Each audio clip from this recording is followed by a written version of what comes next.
Good afternoon, everybody. Colin here with Techout. Just picked up my Galaxy S10.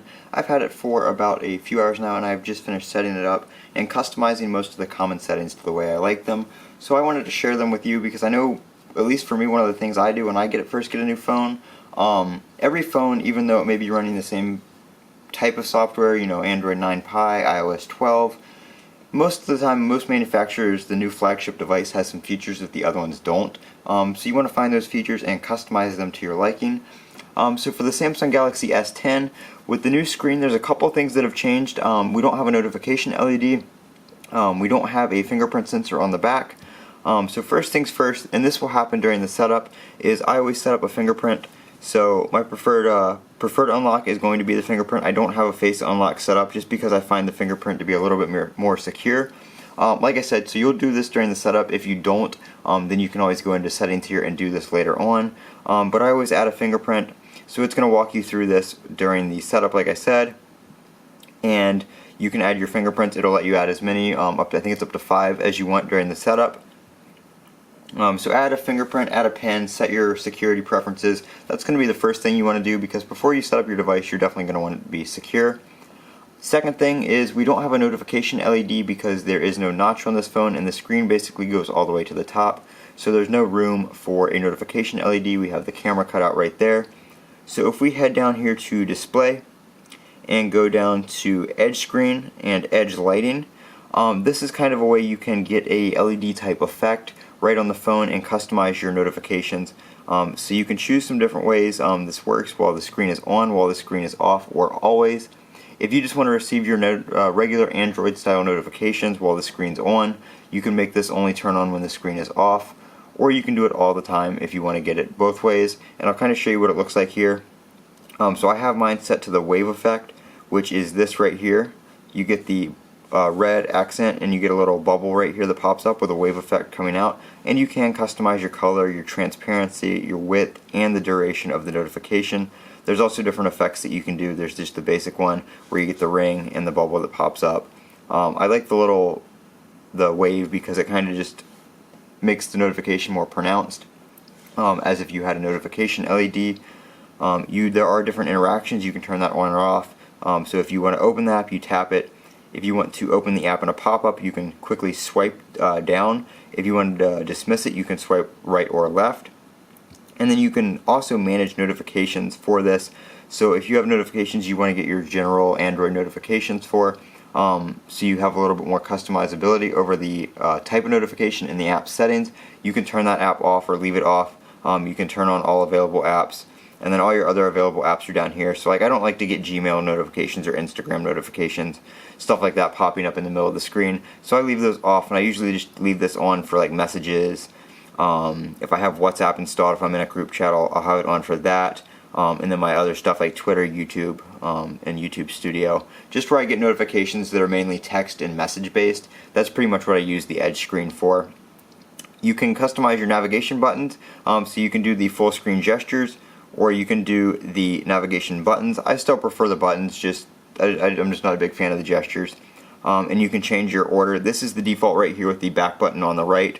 Android, basically the default Android is with the back button on the left. Samsung likes to be a little different, but you can customize that. Another thing I like to customize is going to be your quick toggles up here. There are a lot of them for the S10. So depending on your carrier, you're going to have Wi-Fi calling. Another cool one is the navigation bar button up here. You can actually switch to the navigation bar on and off very quickly with a toggle. You don't have to go in the settings to change that. You have your Dolby Atmos settings, your always on display settings. We'll get to that in a minute on customizing the always on display. Bixby routines, which is a new one for One UI and the S10. I'm not sure if it's on the S9 as well. Edge lighting, which is where you can toggle that on or off in here as well. Power mode, there's a setting for that in settings. You can also hold these down to pop directly into the settings panel for it, which is a very nice feature. If you're looking for something, you can go to it right from the toggle. New feature for the S10 is wireless power share. No settings for this, but if you turn it on, I don't know why it went into power mode, but if you turn it on, okay.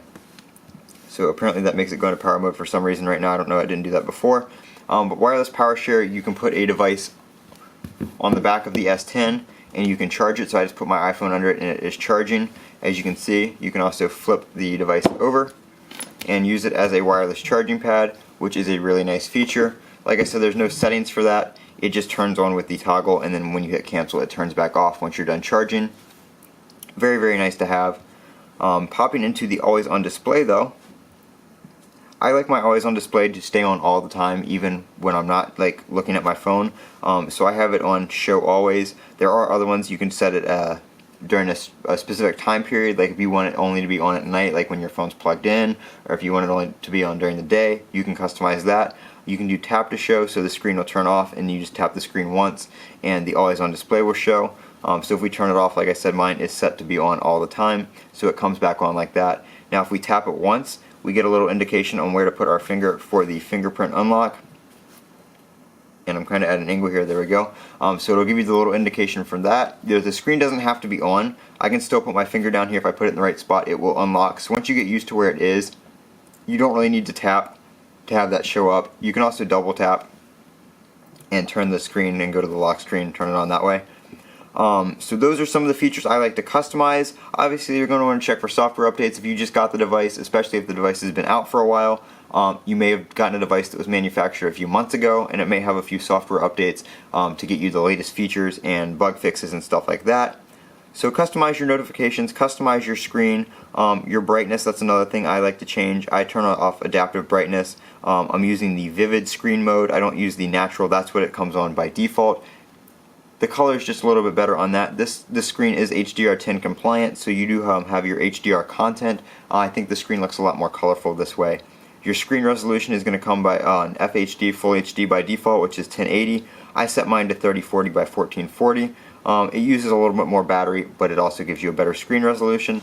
So if you're not trying to get every little bit of battery you can out of your device, definitely change it to the higher resolution. It makes the screen look a lot better. Screen timeout, you can change that. That's when the screen goes to sleep. 15 seconds, 30 seconds, 1 minute, 2 minutes, and so on and so forth. I usually set mine to 2 minutes. If you're the kind of person that forgets to hit the power button and lock your device when you're done using it, you might want to set it to a lower time, just so your device doesn't stay on and waste battery when you're not using it. If you go down here to full screen apps, you can hide the front camera, which I think it makes it look really ugly because it shifts the screen down quite a bit and turns off this part of the screen right here, so the camera cutout is hidden. If you're on the S10 Plus, might not be as big of a deal because the screen's a little bit bigger, but on the S10 where space is premium, it just doesn't look good to me. Another thing I like to customize is the wallpapers. There's a bunch of different ones already on the S10. There's a multi-pack which changes on the lock screen every time you wake the device up, so you can set that. There's 11 different ones that it'll cycle through. There's Galaxy Picks, which is actually a download, which is some Samsung selected ones. If you go back to the themes here, they do have some different themes that are not pre-installed, but they are downloadable, and they're all listed right here for you, so you don't have to go searching for them. They do have different colors for black, white, green, yellow, blue, and pink, which is the different colors of the S10, S10 Plus, and S10e. They do have some of these colors in other countries. Not all of them are available in the USA. I have mine on default. I also downloaded the black, and that theme actually themes the quick toggle, so it turns them green, and it makes it a dark background. So it's pretty cool, and it kind of just makes your device, if you have like a black device, you can blend it in that way. If you have the green one, you can set it to the green theme, and it just makes everything, the software and the hardware, match. It looks pretty cool. So just customize your wallpaper, customize your theme, your always on display, your brightness, your screen, and set up a good security method if you want to. That is what I do when I set up my S10 Plus, and that is obviously, or my S10, and that is obviously in addition to downloading the apps you already have. But that's pretty much a given. This is kind of just a walkthrough of some of the features that are specific to this device and Samsung's One UI running on Android Pie. This has been Colin with Techout. Don't forget to comment, rate, and subscribe down below. And as always, have a great day.